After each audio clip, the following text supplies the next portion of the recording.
Chapter 7. Well, that was easy. We were a block away from my place when I realized something. Well, I was a block away. Piper had vanished on me at some point. She was probably following me. Probably. Piper, I need to run to the store. I addressed the general area. Can you get to my house from here? Jingle, jingle, and Piper materialized on my right. I jumped. My tolerance for that had faded after years of non-exposure. She gave me a disapproving once-over. Your shoes are still covered in blood, and you're all dusty and cut up. It's fine, Pipes. Go on, take a shower and a nap. You need one. We both do. Fine. She huffed and shook from head to toe like a wet dog. Don't get arrested. I haven't yet. Besides, I grinned at her, I'm not the one the cops are after. Yeah, rub it in. She rubbed her eyes. Good luck, Ty. Ty. I hadn't been called that in a long time. It felt good. I turned towards the store with a spring in my step. On the way, I checked the obituaries on my phone. The consequences of my attack were probably hitting right about then. I needed my next lead. Car crash. Maybe. Heart attack. Probably not. Stroke, pneumonia, murder. Ooh, electrocuted in the bathtub. There we go. Apparently, a telephone pole had fallen over right into his house while he was bathing. He'd survived the collapse, but one of the snapped wires had fallen into the bath and, well, crispy fried 32-year-old. Looked like I had my next target for investigation. What? Why was I... Oh, right. Explanations. I cause accidents. Specifically, I hurt a person, then somebody connected to that target by 1 degree will suffer a stroke of misfortune, generally one that results in bodily harm. The worse I hurt someone, the less likely the connected stroke of ill luck. Higher severity, too. Each injury corresponds to a different person's accident. I control the type of connection the accident follows. Earlier, that was fellow human traffickers in your ring. I can turn my mojo off at will. If I was like Peripheral, well, everyone should be glad that I'm not. I made it to the store and bought what I needed. Dinner, too, for both me and Piper. From what I remembered, she'd liked beef burritos back in high school. Nobody said anything about my bloody boots. Piper's paranoia was unfounded. I waved goodbye to the cashier and headed home. I expected Theo to bowl me over upon entry. He'd never learned that his breed was far from a lapdog. Not that I knew what that breed was. The vet had dubbed him a scary-ass mutt, probably with recent mastiff and bulldog heritage. I'd pulled him out of a dog-fighting ring and hadn't been able to talk myself into giving him up. The ring in question had been long since obliterated. I was proud of that one. Theodore had a short caramel brown coat with a white belly, clipped ears, clipped tail. His head had scars that suggested something big had tried to take a bite out of his skull. His flanks bore similar, smaller marks, and he had a knife scar across his nose. He was not a handsome creature. Lucky for him, he had a big old doggy smile plastered across his face 24/7. That made up for his aesthetic faults. I claimed that he was dumb as a box of bricks. Some days he was. Other days, I'd swear that he was smarter than me. There had been rumors circulating that some of the dogs in the ring were failed products of that one crazy who'd tried to uplift animals to serve as his loyal minions. Whatever. Theo was Theo, and I loved him. To my surprise, he greeted me by grumbling from the couch instead of coming to the door. A sharp word and he quieted down. Idiot. I walked over to see what he was defending. Piper was curled up in the fetal position on the pullout. Her hair was still wet. Theo was stretched out next to the front of her legs with his muzzle draped over her hip. Her hand was splayed over his neck. Nice to know they were getting along. They made a cute picture. Shame Theo wasn't allowed on the furniture and knew it. Theodore? Off. He grumbled at me. Glared too. I glared back. He switched to puppy eyes. Whimpered. As if that had worked on me in years. I'm happy you have a new friend. That doesn't mean you're supposed to be on the couch. Off. I pointed at the ground. Theo huffed, rolled his eyes.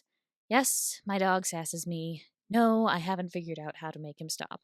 He did hop off the sofa, so I was going to call this my win. I looked my guest over. Piper seemed better, less faded.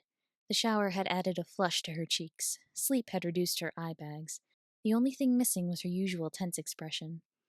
I studied her face. It was an all-right sort of face. A solid 5 out of 10. Nothing objectionable about it. Nothing recommending it either. The kind of face you forgot 5 minutes after its owner left your sight. I was fond of it, but that was more the doing of the person who wore it. She hadn't changed much since high school. Time had sharpened her features a bit. Her hair had gotten long. Strands had fallen across her face. A stroke of madness had me resisting the sudden urge to tuck one behind her ear. I stepped back, slapped myself in the face. Bad collateral. No getting distracted by an old crush. She's probably married. Though I hadn't seen a ring earlier. Theo made the coughing noise that was his version of laughing at me. I glared at him. Yuck it up, I muttered. Stupid dog. The stupid dog heard that thought. He plowed into my legs. I toppled forward, right on top of Piper. I caught myself before I could faceplant on top of her. Thank God. Theodore ran off before I could yell at him. Bastard. I should have gotten him neutered. I gave up on punishing him right away. I needed to put my groceries in the fridge more than I needed to deter my dog. That chore didn't take long, and I started eating my dinner while I considered why Piper had come to find me. Thing was, Piper was always the most even-keeled of our lot. A peacekeeper. Failing that, a peacemaker. At least for small numbers. No heart for crowds. None for heroism, either. We all knew that out of everyone, she'd be the civilian among us. No shame there. That begged the question, why was Peripheral General's choice of mouthpiece? Any of my classmates would have had the same effect. The only difference was that I wouldn't waste time drooling over their faces. Couldn't be a honeypot. Piper would never go for it. I still wasn't sure that she was single. I couldn't see her cheating. Another angle, then. Maybe she was in trouble. She probably was. Was it bad that I kind of hoped I'd get the chance to play White Knight for her? But the kind of trouble I could help her with that, say, Scion or Jet Set couldn't was pretty limited. Definitely not the kind of thing Piper would get tangled up with. And that didn't explain General's involvement. Theories bounced around my head as I chewed on my burrito. Piper would probably clarify things when she woke up. I hated waiting. I hated the idea of waking her up more. I tucked my hands into my pockets, only to feel a flash drive. Oh, right! Perry gave me this earlier. I'd forgotten about it in the excitement of the raid. Maybe it would have some answers. I plugged the drive into my laptop. One file, but a big one. Some sort of video. I opened it and let it play. A recording of a security feed of a small corner store came onto my screen. The footage was in the grainy black and white of low-quality night vision. The frame rate was hot garbage, and the resolution was worse. No sound on top of that. Nobody was in the store. This must have been before the daily opening. I fast-forwarded until I saw movement on the screen. A man walked in from the back. Must have been the owner. I skipped through again until more people came in. The next several hours in footage passed by uneventfully. So far, I had no idea why Perry even had this video. Still, it had to be important. I skimmed through more quickly. Finally, right at the end, Piper came into the store. It had to be only a few minutes until closing. She waved at the owner and exchanged a few words, then walked behind the shelving unit in the center of the room. She spent a few minutes back there. I found myself holding my breath and leaning closer in anticipation. 3 men walked into the store. The owner recognized them, tensed. One of them must have spoken, since Perry's head snapped up. From there, I saw everything. I don't think I blinked the entire time. I cheered internally when Perry pulled off her booby trap and called her an idiot when she didn't leave right away. I couldn't look away when Perry inched past 2 of the men on her way to an internal door. The footage cut off only a minute after Perry entered what I presumed was the office. I slumped back in my chair. That was a lot to process. It filled in a lot of gaps, but I still didn't have the full picture. Why did Piper leave town? Nothing on the footage suggested that this was anything more than an isolated incident. And how did the police tie into everything?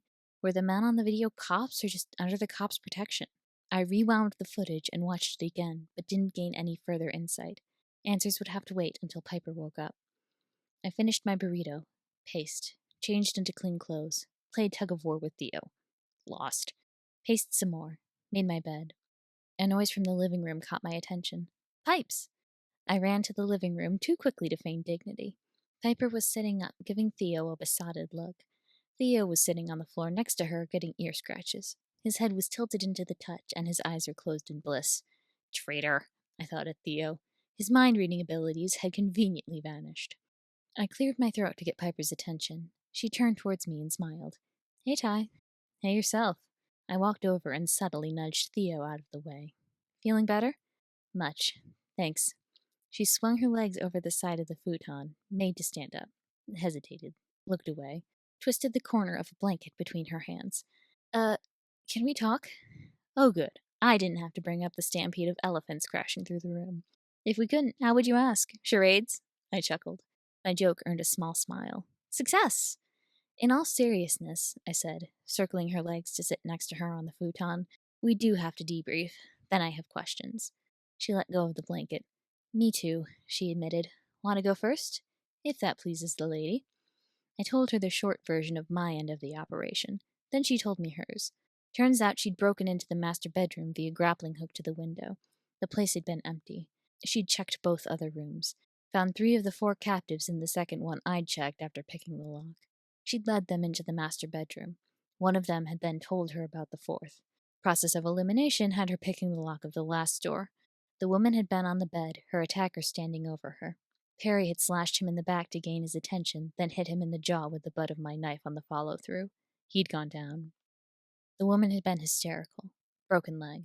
Perry'd had to talk her down enough to accept a piggyback into the master bedroom. She'd locked the doors to the room with the trafficker inside and the master bedroom behind them.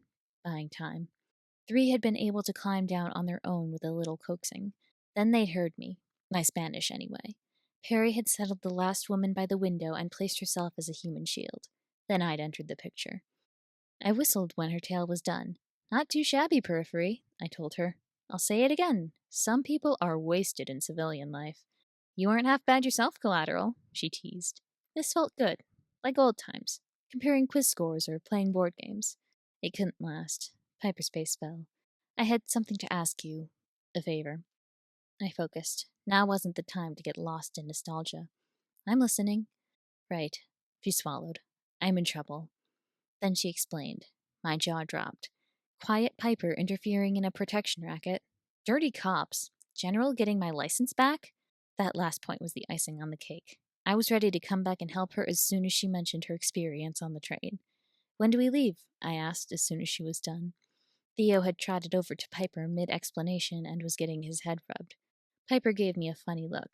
I haven't even asked you to come back with me, she pointed out. Pipes, the request was obvious. My answer is yes. Just give me the when and how. She flushed. Right, right. I guess I thought you'd need a little more convincing. Did you when Gigavolt asked you to infiltrate Dr. Deuterium's lab and shut down his vaporizer ray? The flush spread all the way down to her neck. How did you know about that? She demanded. My involvement was supposed to be redacted from those reports. Harry, please. I'm not stupid. She buried her face in her hands. I gave her a consoling pat on the shoulder. I got it. I'd be embarrassed too if she'd brought up the op that had resulted in Theo's adoption. Some good deed should stay between you and God, if only for reputation's sake. To be honest, I'd always planned to return to the States. I'd gotten a little distracted, was all.